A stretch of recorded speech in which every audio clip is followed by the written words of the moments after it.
Ito bang response ng Office of the Vice President, evaluate mo din? Yes, ma'am. At anong findings mo, if any? Actually po, before ko na-evaluate itong response na ito, nag-submit pa sila ng additional response sa amin. At sabay po namin in-evaluate yung kanilang vote responses. So, dalawang response. Yes, ma'am. At ano ang findings mo sa dalawang response na to? Sa response po kasi nila, they attached the documentary evidence of payments. So nagkaroon po kami ng finding about the various payment of rewards made based on the submitted documentary evidence of payments na naka-attach dun sa response nila in the form of acknowledgement receipts. So based on the acknowledgement receipts na sinamit po, nagkaroon sila ng payment of rewards in cash, in medicine, and in various goods. At lahat po nung kanilang payment of rewards ay walang naka-attach na any document supporting the success of the information gathering activity or surveillance activity on account of the information given by the informer. And also po, nagkaroon din sila ng various purchases based on the documentary evidence of payments. Meron po silang yung kanilang binili na medicines and various goods which were given as rewards. Yung kanilang binili na supplies, yung binili nila na tables and chairs and desktop printers and computers. Pero yung supporting document lang po nun ay acknowledgement receipt instead of official receipts or sales invoices. And also, with respect to the payment po ng tables and chairs and desktop printers and computers, hindi po nila in-indicate if those purchases were really intended for the confidential operations of the OVP. Sa joint circular na sinabi mong guidelines para sa liquidation report ng Office of the Vice President,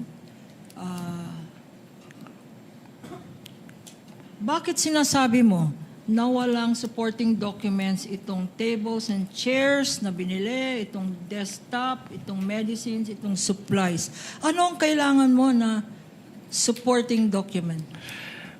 Actually, since it was ang involved po ay purchases, then those purchases should have been supported with sales invoices and official receipts instead of the acknowledgement receipts lang po. In other words, Mr. Witness, itong acknowledgement receipt, walang kasamang mga resibo. Yes, ma'am. Wala po silang inattached na resibo. Hindi ba confidential yan kung saan drugstore ka bumili ng medicine? Hindi naman po siguro confidential pag kung ang pagbibilhan mo ay mga drugstore. Kasi ang confidential po mismo ay yung paggagamitan, hindi yung pagbibilhan. Magkaibang bagay po kasi yun. Yung mga grocery na binilhan ng mga sari-saring groceries at supplies, hindi ba confidential dapat ang mga pangalan ng grocery na yan? Hindi naman po kailangan maging confidential yung pangalan ng mga groceries. Katulad nga po ng sinabi ko, ang confidential ay yung paggagamitan, hindi yung pagbibilhan. At magkaibang bagay po kasi yun. Yung hardware stores na pinagbilhan ng mga tables and chairs tsaka desktop, hindi ba confidential yung mga pangalan ng mga hardware stores na yan? Hindi rin po necessarily na confidential yung pangalan ng hardwares dahil yun nga po, hindi naman confidential yung pinagbilan kundi yung paggagamitan ng kanilang pondo. Your Honor.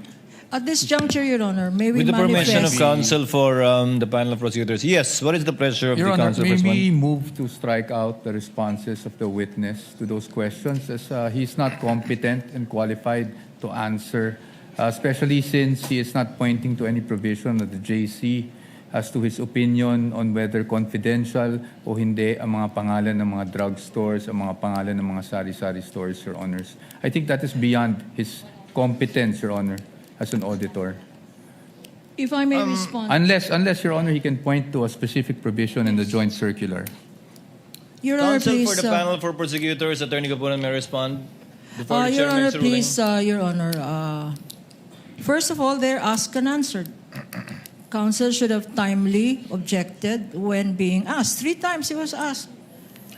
Secondly, Your Honor, I don't think it is accurate to say that this has no basis because earlier, pinaghirapan po namin pakita yung mga particular provisions ng Joint Circular 2015 para i-point out ano-ano ang mga pwedeng gamitan ng confidential funds at ano-ano ang pwedeng paggamit or bawal na paggamit ng confidential funds. And this witness, Your Honor, based on the circular, did say that whatever activity that is must be related to the physical and financial plans submitted by the Office of the Vice President and or the DepEd. For instance, tables and chairs, what particular surveillance activity or operation or terrorist surveillance are tables and chairs and desktops and medicines and supplies related to?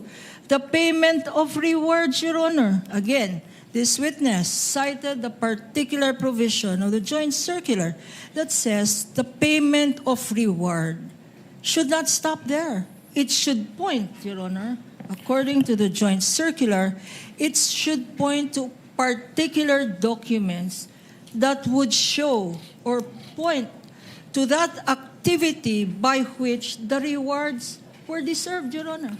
So Chair it's will make very a clear ruling. in the circular, Your Honor. Chair will make a ruling. Asked and answered is correctly pointed out by counsel for the panel of prosecutors. Aside from that, the witness is competent to testify as to how he evaluated the submissions and the response letters given by the Office of the Vice President in relation to the AOMC issued that were all based on JMC number 15-01. Your Honor, yes, I will counsel not for... be asking for reconsideration, and I will submit to the ruling of the court. I just want to make it of record that when we say asked and answered, Your Honors, I gave leeway to the opposing counsel to ask the question, basically because I did not think the question was objectionable. But it is the answer that I'm asking to be stricken out based on the competence of the witness. Because there is no provision under the JC that says ano yung sari-sari store ay hindi confidential. But again, Your Honor, I just wanted to put that on the record, but I will abide by the ruling of the Honorable Presiding Duly Officer, noted, Your Honor. counsel for the respondent, and you may note a continuing objection should the counsel for the panel of prosecutors continue with this Thank you, line Your of Honor. questioning. Attorney Thank you, Kapunan, Your you may Honor. proceed. Thank you, Your Honor. At this juncture, Your Honor, may we manifest for the record that in accordance with our request for stipulation, we had presented for stipulation to counsel for the respondent 845 acknowledgement receipts, Your Honor, that would show recipients of the various amounts mentioned in relation to disbursement of confidential funds, their names, what they were spent for, and the dates of receipts, Your Honor. Sadly, counsel for the respondent has refused, despite this being common exhibits for the prosecution and defense, Your Honor, counsel has refused to stipulate. May I repeat that now? We are not stipulating as to the contents, which will be properly identified in part, because we will not present all 845, Your Honor, documents. But may we know from counsel if What he does will counsel for respondent say? attest to its existence